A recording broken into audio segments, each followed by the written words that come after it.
Hi guys, I'm going to do one more. I don't answer the content, or excuse me, I don't answer the comments anymore. They're just not worth my time. Most of the people are connected to the haters that do the same thing wherever I go, with whatever job I have, whatever things I talk about. But I think it's relevant to talk about this idea that women are crazy.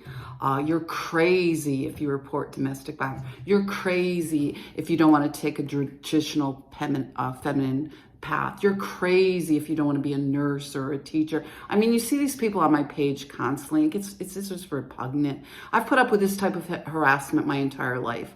As soon as I got married, I was crazy to the neighbors when I bought my lake house. You know why? Because I was doing so well. I was crazy to my half family that most of them were pregnant out of high school, and they hated it. Yeah.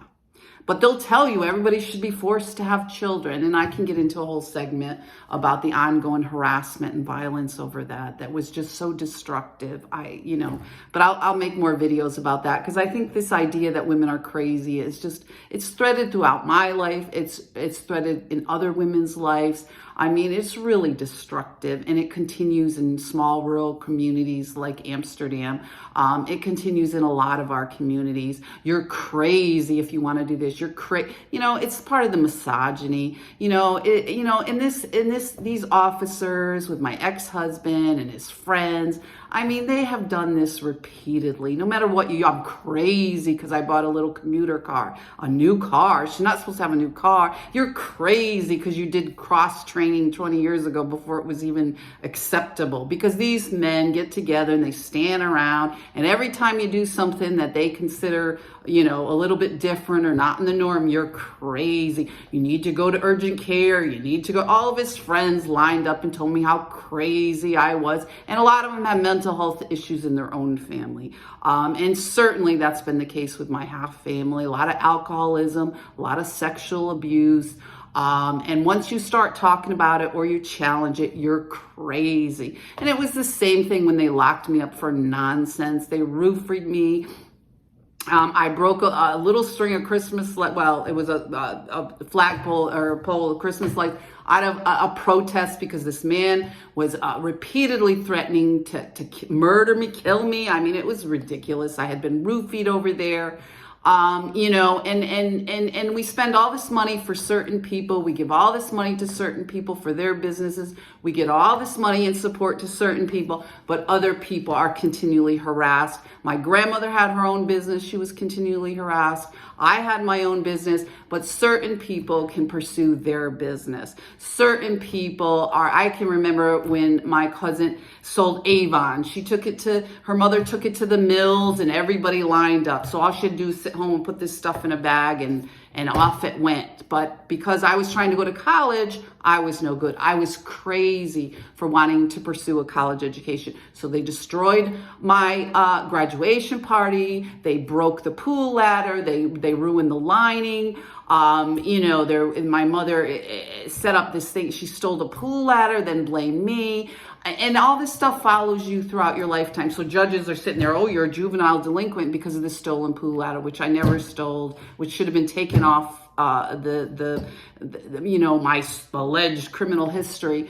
So this is what these people continually do. That if you don't fit the norm, you're crazy. And women are often, certainly women that don't pursue a traditional path, are told how crazy they are. And this was a thing when they locked me up at the psych ward. They constantly wanted to make it look like I was crazy and needed meds.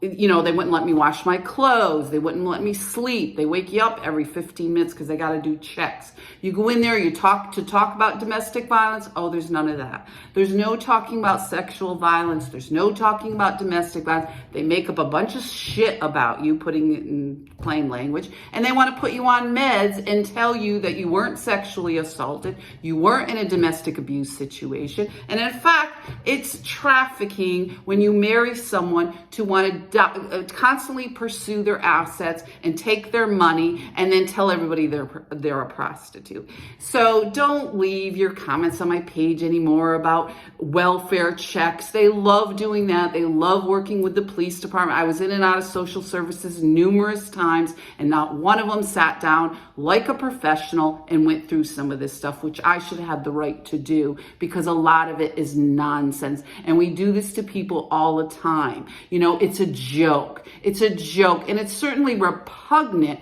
from people tasked with this responsibility to handle mental health issues. And you know, in the line of profession, police work, they have a large percentage of mental health issues, suicide. So it seems to me you ought to be looking at your own selves before you're tasked with those responsibilities to go into a domestic violence situation, and the first thing you accuse a woman of is being crazy. And that's just what these individuals did. And they've been doing it for a long time with their families, throughout school, when I got out of school, when I started my career, whatever I did. It was, you're crazy. And then they get their girlfriends or their wives or these other women to constantly pick apart your life. You're crazy because you didn't have kids. You're crazy because you were educated. You're crazy because you have a career. You know, and we'll get into the more specifics of that, because things are starting to change with women and some of this stuff. And we're looking to more professionals that don't automatically take trauma and abuse and say it's a mental health issue. It's not. It can lead to that. Of course it can. But it's not predominantly. My situation, I was in shock. I had been sexually assaulted, and I was repeatedly told by all these people that should know better that I wasn't crazy. And they were down there at the police department. They were over at the jail. They were all lined up at the hospital to make up a bunch of stupid stuff just so they can get their jobs paid, and they can continue with their career, telling women that they're crazy when they report domestic violence, that they're crazy that when they were sexually assaulted and they're just in shock and they have to go through some of this stuff rather than being crazy. Or you're a drunk, or what were you wearing? My goodness, you must have been wearing a short skirt in order to be sexually assaulted. So just stop. Just stop. You know, just stop. Be safe, guys.